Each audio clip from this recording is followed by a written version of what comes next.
Hey guys, I got some good news. Things are not going well for Donald Trump. He's throwing another one of his famous meltdowns. I mean, he should seriously consider branding these tantrums since he slaps his name on everything. We are announcing the launch of Trump coins, a true symbol of American greatness. Real quick, if you guys want to stick it to Trump, you can join our little resistance here by subscribing and helping us get to 1 million. 1 million subscribers. We are on the eve of Trump's 100-day mark, a milestone that marks the end of the beginning of his second presidency. 100 days is generally considered enough time for a president to effect change with their own policies, now that the momentum from the last administration has petered out. The actual 100th day mark is tomorrow, but last week his approval numbers came out, and they are abysmal. Poll of registered voters finds that Trump's overall approval rating is now underwater. 44%, that's right, only 44% approve the job he's doing, while 55% disapprove. And this sent MAGA into a tizzy. I mean, they just couldn't believe it. You mean to tell me that people don't like economic instability and cruelty beyond measure? Like, they couldn't believe the inevitable. The political scientists have a term for the first 100 days we've seen, and they call it a shit show. To me,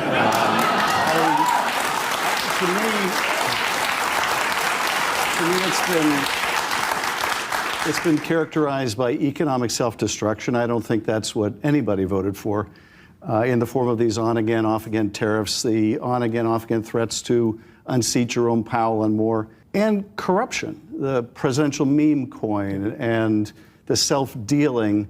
I don't think that's what the MAGA people voted for either. These poll numbers hit them like a sack of bricks, and over on Fox News, they were scrambling to make light of the situation as Jessica Tarlov railed into Trump's embarrassing position. The economy is what drives people to the polls. He now only has a 27% rating with Hispanic voters because he's not focused on the economy and their costs haven't gone down. So are you saying he's going to have a hard time being reelected in 2028? Right. Well, he's wearing, Eric Trump is wearing a hat that says Trump 2028 This is very today, similar so. when Ronald Reagan made titanic changes in the economy. Initially, people panicked. Donald and they Trump, we knew it was and gonna I'll be tell easy. You did. But he's actually doing just as titanic people who moves. can afford to At sit least there and he's say, leading the country. Your guy gutter. wasn't even present. Ronald Reagan is their defense of Donald Trump's policy? Yeah, trickle-down economics, a notorious success. And I also hate this argument from the conservatives that, well, things were falling apart before anyway, so we'll just wait and see if he can turn things around. Like, No, they weren't. Things were not falling apart.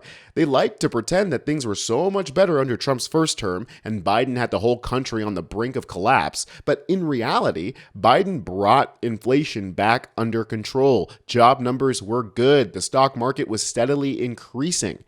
The issues that we had under Biden and Trump 1 and the current Trump administration is with wealth disparity and difficulty raising children due to the cost of healthcare and daycare and due to the difficulty of getting parental leave. Also the cost of living crisis, rent inflating beyond control. I mean, tons of issues that people actually deal with, which they might not even be able to articulate, but just kind of culminate in an apathy toward the status quo.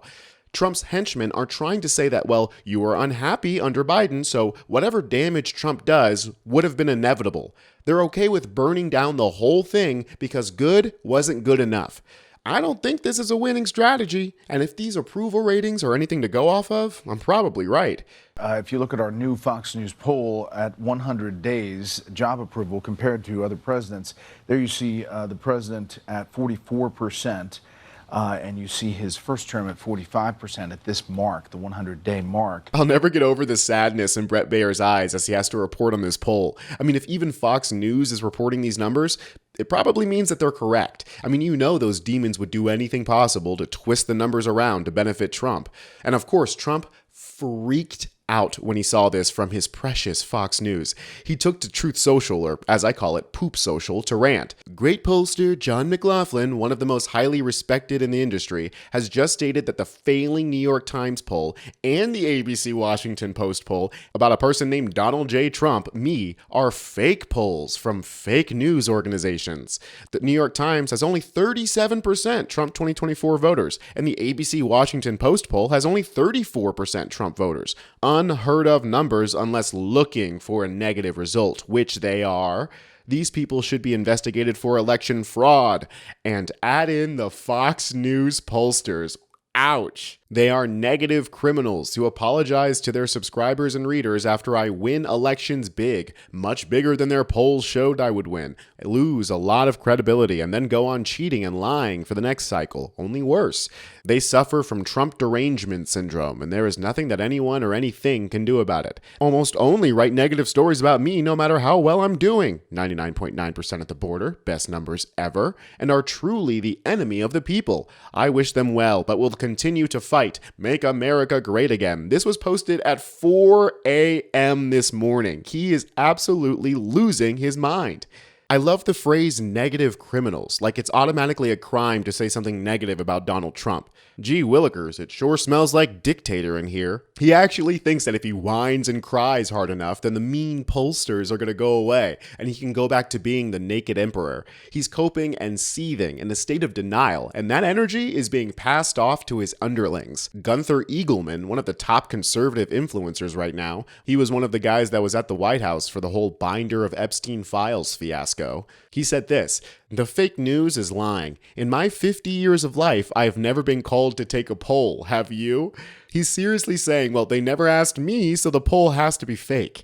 Here's another conservative influencer, Jack Unheard. He said, "Does anyone actually believe this?" And posts an ABC News headline that says, "Trump has lowest 100-day approval rating in 80 years. Here's Gunther Eagleman again in the replies saying fake news. Jack replies, "As fake as it gets." They are in such a state of denial you'd think they were Egyptian. They claim that anything that they don't like is fake news. God, I really wish that we put the kibosh on that during Trump 1.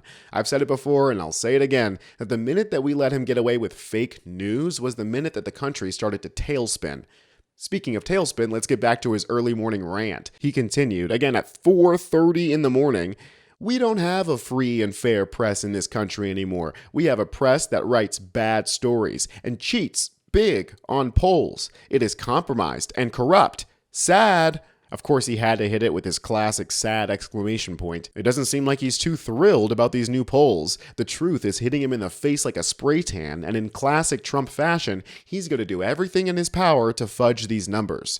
John McLaughlin, the man that Trump references in his tweet, is Trump's campaign pollster, and he told Newsweek in a statement, "When President Trump received 50% of the popular vote, but the New York Times includes only 37% of his voters in their poll, and ABC Washington Post has only 34% of Trump voters, it seems like they deliberately bias their polls against Trump."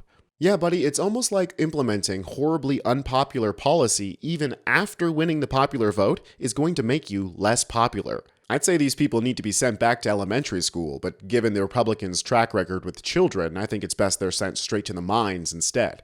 I'm Tony Hinderman with Really American, and I'll catch you next time.